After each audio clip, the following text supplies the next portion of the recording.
晚晚都要飲杯茶先得做。好，咁我哋嚟到 suppose 最後一節啦。我哋今日嘅黑幕嘅節目，我哋頭先一路講緊都係利比亞嘅問題啦，講利比亞即係首先我哋其實好吊詭嘅，即係卡達菲原本係呢個西方嘅寵兒嚟㗎嘛，咁點解又搞成咁咧咁？咁另外而家好啦，佢真係炸咗啦。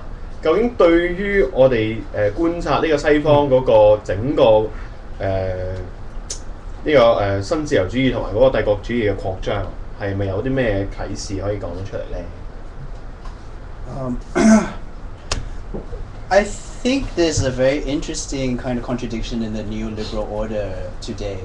If we still consider America to be the hegemonic, the global hegemon. 即係全球嘅霸權係啦。Right. I want to use kind of like what Giovanni Arrighi you said about hegemony, and he identified kind of two aspects of global hegemony that makes a global hegemon. Is the first is a globally accepted means of payment, which is now the US dollar. So the US dollar has to be stable.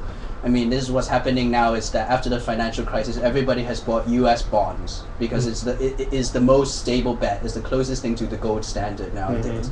And the second thing would be a globally accepted means of force, which is the US military, which is by far the most superior military that exists in the world right now. And the thing is that America has been involved in two sort of neo-colonial endeavors with foreign occupation, which is Iraq and Afghanistan.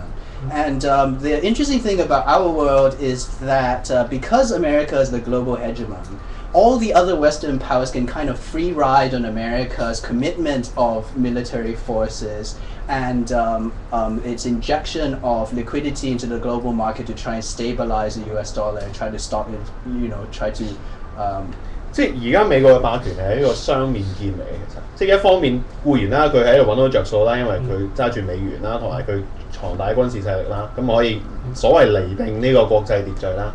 咁但係事實上咧就有一大堆呢啲西方國家咧就玩嘢嘅，係啦，即係你一出兵啦，咁好我哋又嚟啦咁樣嚇，咁就即係搭順風車咁樣啦。咁另外譬如我而家有經濟危機啊，咁個指住美國佬，咁你搞掂佢啦，你咁聲咁啊，所以我哋而家見到全世界印得最多銀紙嘅都係美國佬啦嚇，咁啊並且即係要為所謂嘅呢個全球經濟危機負最大責任，亦都係美國佬自己，即係佢都要搞翻掂佢。Right, and I mean we can kind of understand this. Like we can kind of think of this Libyan situation as America with Obama saying, okay, we don't want to stay in Libya. And Robert Gates saying, please, this is the last thing that we need, committing more troops to another foreign occupation. So that's why Obama is saying. 即係因為五國大廈已經覺得夠啦，即係阿富汗一單，伊拉克一單，兩單都係泥沼嚟嘅。即係唔好忘記奧巴馬上台嘅時候，佢最想做一樣嘢就係撤兵，係啦，將恢復國內經濟先。係。Well, actually, I mean, I'm not really sure about that because Obama has come out to say that, but he said, okay, well, Afghanistan, we want to pull out by 2012, but it doesn't look like they're going to be pulling out in even a decade's time at this rate. But the other thing is not just the Western powers that are free riding on America's power. All the BRIC countries, I mean, that Bang was talking about, like Brazil, Russia, India, China, all these countries benefit from what the United States is doing right now too. So I mean, if you remember the financial crisis when China was denouncing the Americans, the Americans were saying, okay, you injected all this money to kind of keep the banks afloat, and you shouldn't be doing stuff like this. But in fact, America, China has had a huge amount of money invested in American bonds and are buying even more. So it's 即係中國成日都前嗰對後語嘅，即係一方面佢就鬧你美國都衰啦，點知美國佬一話喂咁你買債券啦，咁我又買啦，即係乖乖地又嚟俾錢。But America is now facing a situation where it could, if it commits more troops, will be seriously overstretched in terms of military capacity.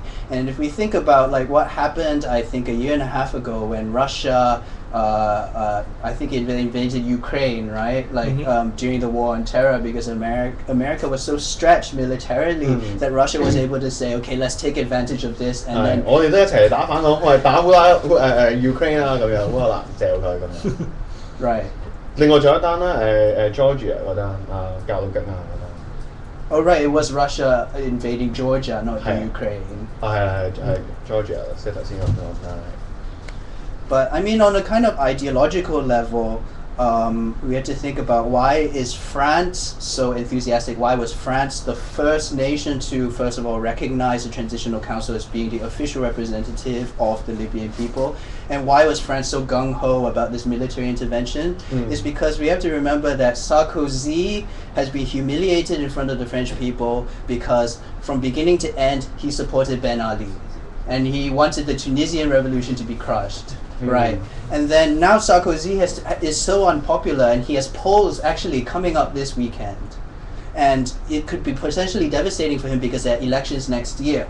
And Sarkozy has to come up with some kind of like humanitarian intervention to show, okay, like we want to be part of this free world. 咁呢個就翻到阿餅開頭講過啦，即係佢作為一個政客，佢一定要為呢個面要擘。係啦，佢一定要揾翻塊面翻嚟，咁所以咧就要扮呢個 humanism 嘅面孔啦。咁所以而家就掂啊，我哋嚼佢啦咁樣。And did we think about, I mean, England, which is the second country to come in, and David Cameron is extremely unpopular because of all the cuts that he's imposed, especially on education. 呢兩日倫敦先至即係出咗好多事。So if you can distract the English people with, this Libyan intervention, then maybe they'll complain a bit less about cuts for the. 如果係咁講，咁利比亞唔係即係加勒菲真係唔好彩啦，即係純粹係好多係轉移視線或者係一個偶然嘅機會。同埋嗱坦白講啦，因為如果我哋相信啦即係所謂所有軍事行動其實都係美國牽頭，咁原來嗰班友就係做 free rider 嘅，即係嗰班嚟搭順風車，咁啊好便宜啦真係，即係譬如我哋又。走出嚟就撈呢個政治本錢，咁然後講句難聽啲，即係如果突然間卡達菲即係放軟咗手腳，佢話我要落台啦，但係咁樣有條件嘅，可能成繼人都係同佢有關嘅，咁但係即係而家以我去睇翻，譬如話佢個仔薩爾夫就係喺英國牛津嗰邊出身嘅，即係同英國關係好密切嘅，而佢個女亦都係即係一直喺以色列嗰度去。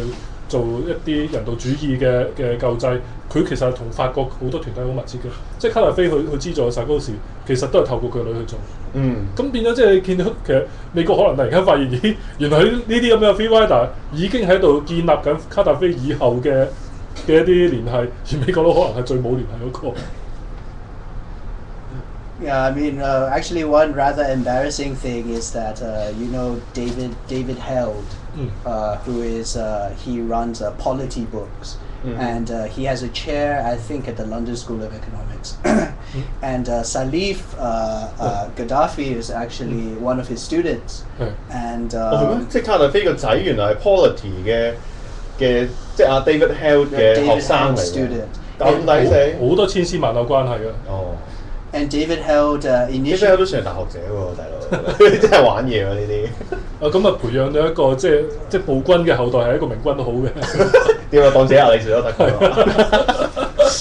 And actually, another thing that we can kind of to understand this new liberalism with a human face is that I think in 2007 Anthony Giddens went to visit Gaddafi with Tony Blair. And Anthony Giddens came back and he said, Gaddafi is creating a new Norway in North Africa.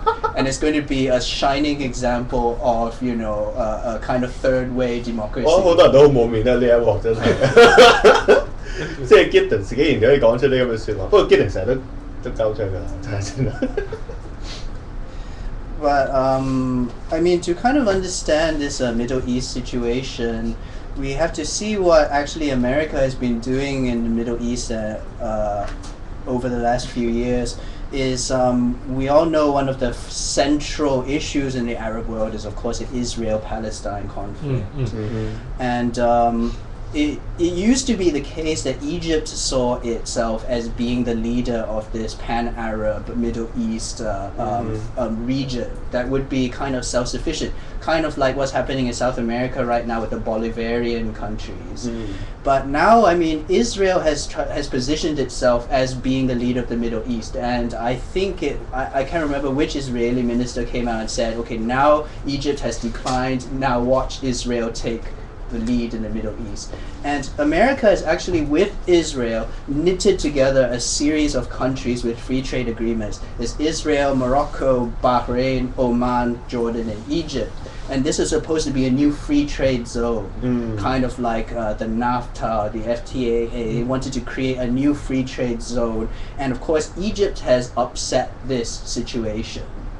One of the fundamental things that kind of led to the Egyptian revolution was that in Egypt they have what are called QIZs, which are what they call qualified industrial zones. And these are kind of export processing centers. And they are given the privilege to export goods to the US without any duties or without any taxes. But the thing is that for this agreement to work, Egypt has to import 12% of their goods from Israel.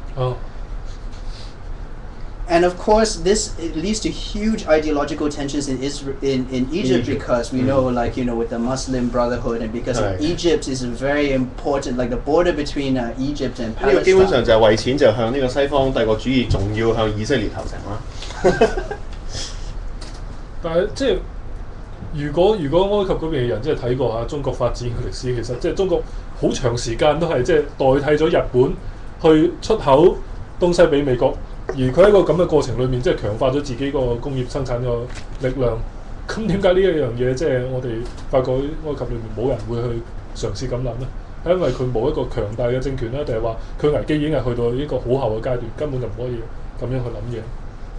我諗同嗰個財富分配有關啦，即係你講到尾，即係可能佢嗰個利益均沾嘅，即係落唔到，做得太差，係啦，咁就冇辦法啦。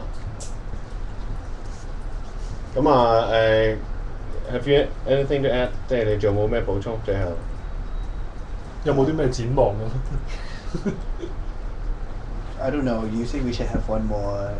即係我哋下一節再翻嚟就同大家講。好啦，佢仲有好多嘢講啦，咁我下一節再講啦。